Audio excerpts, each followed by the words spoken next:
Alright, good afternoon. Another day.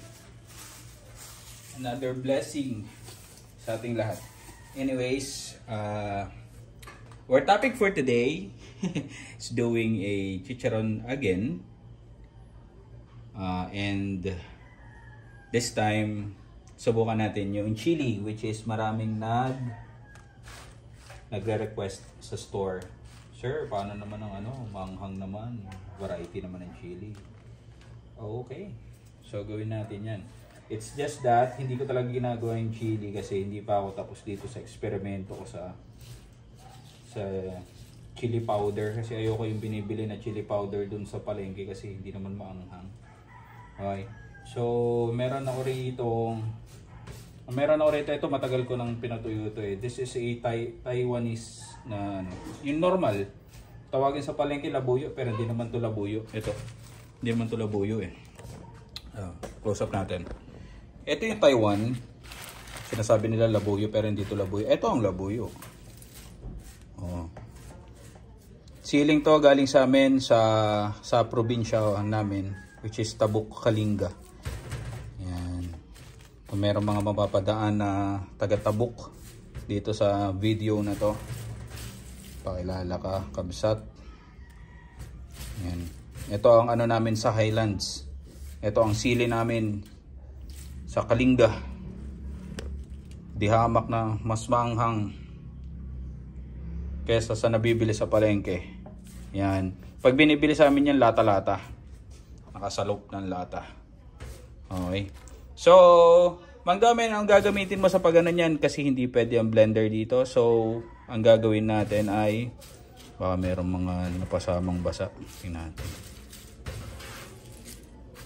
Bakit mahalaga na walang mapasamang basa? Para hindi amagin. Yan, para hindi amagin. Yan. Meron akong pellets dito. 1, 2, and 3. Meron tayong pellets dito. And yung pellets na to ay 60 kilos, 3 boxes ng litera. Ang gagamitin natin, since hindi tayo pwede mag-blender, gagamitin tayo ng Nutri-Bullet. Nutri-Bullet. Yan. Na grinder. Ganito siya. Yan. Nutri-Bullet. Sir, sa nakakabili niyan, makakabili kayo niyan sa Shopee, sa Lazada. I think hindi ito yung pinaka-legit kasi mura ko siya nakuha. Yan siya, bagong-bago pa, ngayon ko pa lang magagamit. Yun yung sa mga juicer. Okay. So, try natin to. Saan problema yung mga yung mga nandun sa palengke na chili. Kaso lang hindi talaga maanghang nga pala ang mangyayari kasi rito, itong ginagawa kong supply na to is kinuha tayong supplier ng chicharon tsaka barbecue sa Sabungan. So, alam naman natin yung mga kapatid natin sa Sabungan mahilig sa mga maanghang. Okay, testingin natin. This first time na matetesting ko to. Testing. Gilid natin. So, pagpasok, tignan natin kung paano. Pasok. Tignan natin yan. Yan kakatch dyan. Then, press lang natin. Para umikot.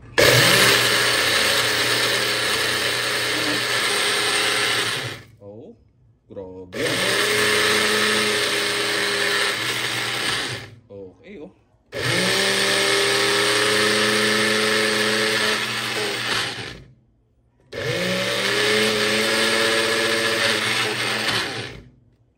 Based on experience sa paggamit nito, meron rin akong ganito dati pero hindi yung lumang model. Ang nangyayari sa kanya, huwag niyong ibababad. Kunyari, diniretso nyo ng ganyan na pagkatagal-tagal. Ang mangyayari sa kanya, nag-overheat tapos mag-shutdown muna siya tapos kailangan mo nang lumamig. Ganun ang nangyayari sa kanya.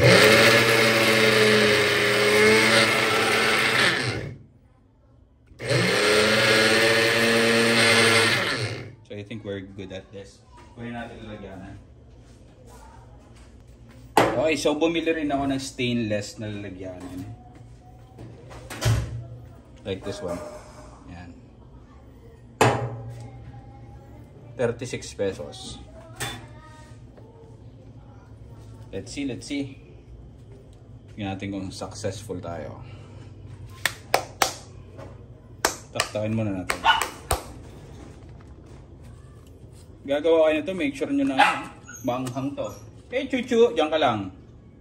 Bawal ka rito. Sabi natin. Tikman muna natin. Patay mo yan. Okay. 4, 5, 6, 7, 8, 9, 10. So it's like 10 seconds bago niya makuha yung pinakatodong anghang niya. Baka matapon. 10 seconds. At bad. Yan o, lumalakas na siya sa dila ko. Di ba? Kasi compare sa, oh, ang lakas ng amoy.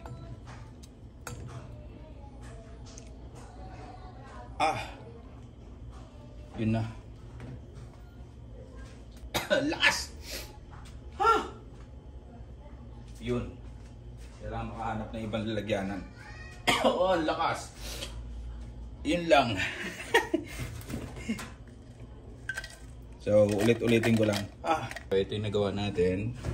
Nagtira lang ako rito. Pang drizzle natin mamaya. And to maintain na hindi siya sisingaw, vacuum seal natin.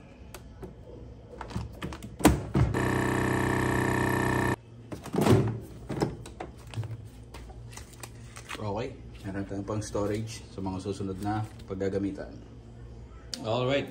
Go back to our pellets. Pellets, meron tayong 3 batcha. Pero hindi yan paano hindi yan pare-paras ng timbang So, titimbangin natin. 60 kilos, kapag naging pellets, ilan ang timbang? Yan ang tanong. So, meron tayo rito ang timbangan. And nakatimbang rito yung same batcha na gamit natin. Just to make sure na 0-0 tayo. Right. Yan, 0-0. So, ang timbang nito is almost 3/4 ang batcha. So, 3/4, 3/4, 3/4, tatlong 3/4. So, let's assume. Okay. So, timbang natin itong unang batcha. Alright. So, unang batcha natin ay 9. 9 yun nandyan. So, roughly, this is 8 1/4. Okay? 8 1/4 tayo dyan. Next.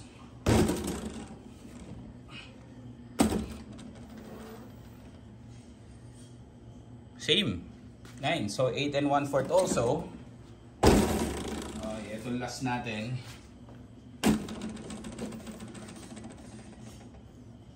So, this is 7. So, roughly, this is 6 1/4 also. 8, 8, and 6. So, disclaimer, yung timbang na nakikita nyo ngayon is a product of pellets na na-rest natin after 2 days. Okay? So, 2 days natin siyang ni-rest. Ganyan ang itsura niya. Hindi ko alam kung may difference o wala. But, then again, kung susundin natin yung logic niyan, after 2 days, tinimbang natin siya. And ang kinalabasan natin is 8 plus 8, 16. Plus 6, ilan na? 16, so 22. Then 1/4, 1/4, 22 and a half, 22 and 3/4. Okay? So, kinalabasan ng 60 kilos natin is 22. Tama ba? 22 and 3/4. Okay? 8 plus 8. So, 16 plus 6, 22. Then, tatlong 1/4. 22 and 3/4. Okay? So, okay tayo dyan. Yung may mga trust issues, ayan na, nakalagay na. Tinimbang na natin lahat. So, goods. So, gaano ba karami yung nawala sa timbang? From 60 kilos, naging 22 and 3/4. Lagpas ng 50%. So, roughly, that's 60%. Same goes doon sa mga nauna natin. Okay? Roughly yun ha, hindi eksakto. Ayan. So go, mag-ano tayo, setup na tayo ng kalan natin.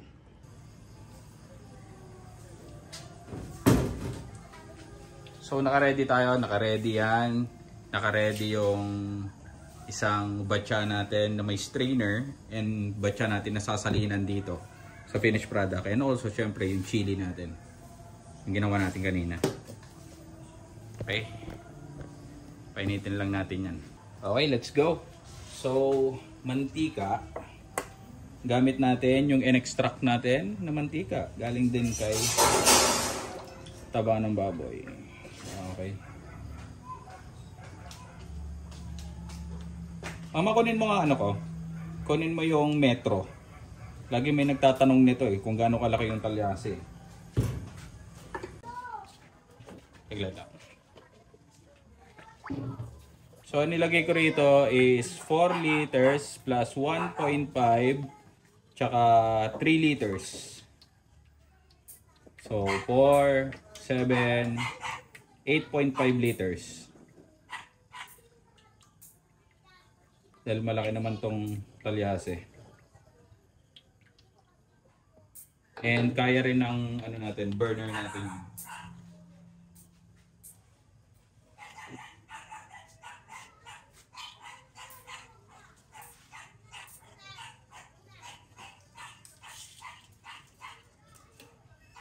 So size natin is 2 feet. Yan. 2 feet or 24 inches. Ang gamit natin talyase. Okay. So na-reach na natin yung temp. Yan. Naglagay na tayo ng mga samples. So okay na tayo dyan.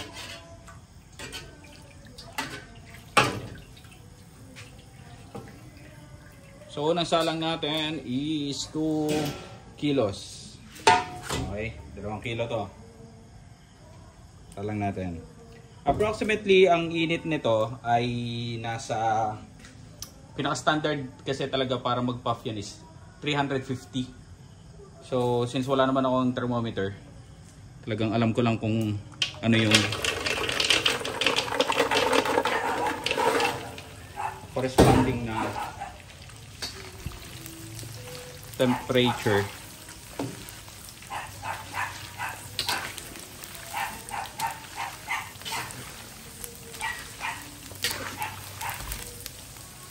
Alright, after 4 minutes, eto na.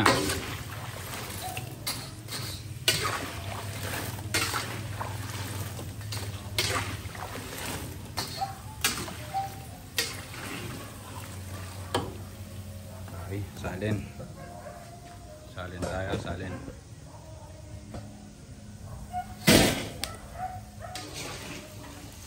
So while mainit yan, mag-shake na tayo dyan ng ating manghang. Lang, tignan natin. Tapos shake na rin natin siya.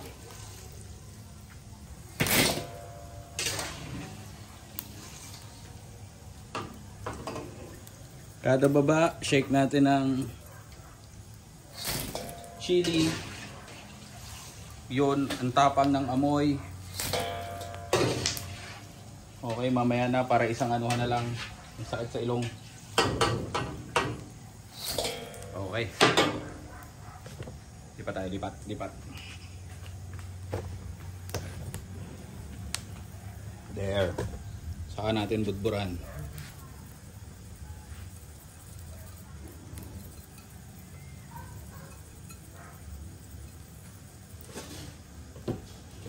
Shake.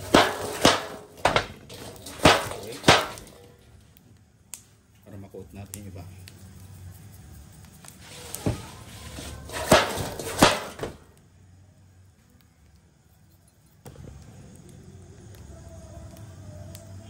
Yun. Sakit sa ilong. Tapos salin natin dito.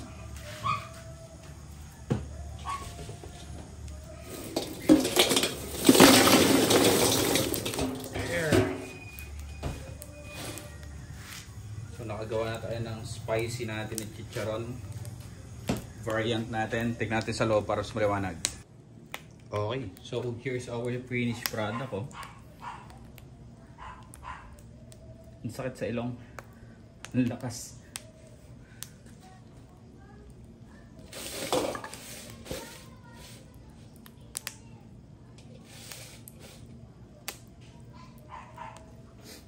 Ay, sinipon ako.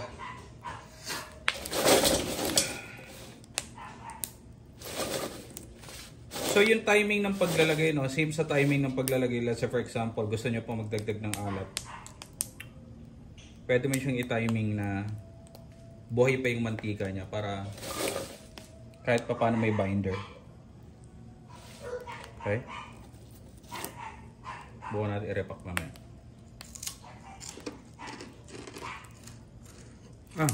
Lihat. Sarap. Sarap.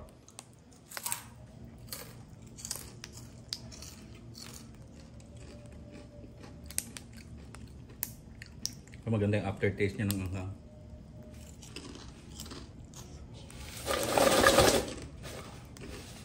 Okay. Balik lang tayo mamaya yan. Alright, so we are already done. Ganito siya kadami. Yan, no? Ganyan. But, ang ginawa ko lang rito is only a sample. Sample lang dun sa spicy. And ito ang itsura niya. Yan, no? Actually, na-surprise ako kasi nag-iba yung lasa niya. Talagang, actually nag-level up eh. Ang sarap siya. Yung aftertaste niya ng spiciness, tsaka para siya may bell pepper. Parang ganun yung lasa niya. And yan.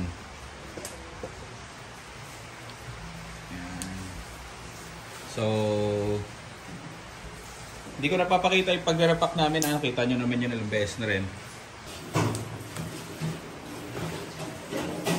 Alright, so ano ba? I therefore conclude na okay yung kinalabasan ng spicy natin, but meron ako hindi napaghandaan. Okay? Ang hindi ko nagpaghandaan kasi lumilipad yung mga chili powder. Habang lumilipad yung mga chili powder, tinatamaan siguro sa mukha ko, tsaka rito sa mga braso, sa mga kitang prominence ng katawan. Sobrang hapde. Hi! As in, sobrang hapde. Sobrang hapde nung siguro kung gagawin nyo to, magbubudbud kayo ng chili powder sa chicharon or kahit saan siguro. Make sure, long sleeves. Sa mukha ang hirap eh. Basta, na lang, avoid yung contact siguro. Lalo kapag mahangin. Sa labas ako kaya medyo may konting hangin. Kaya siguro pumunta sa mukha. Ang hapde. Hanggang ngayon mahapde siya. Pero okay lang. Kikita naman eh. Anak na?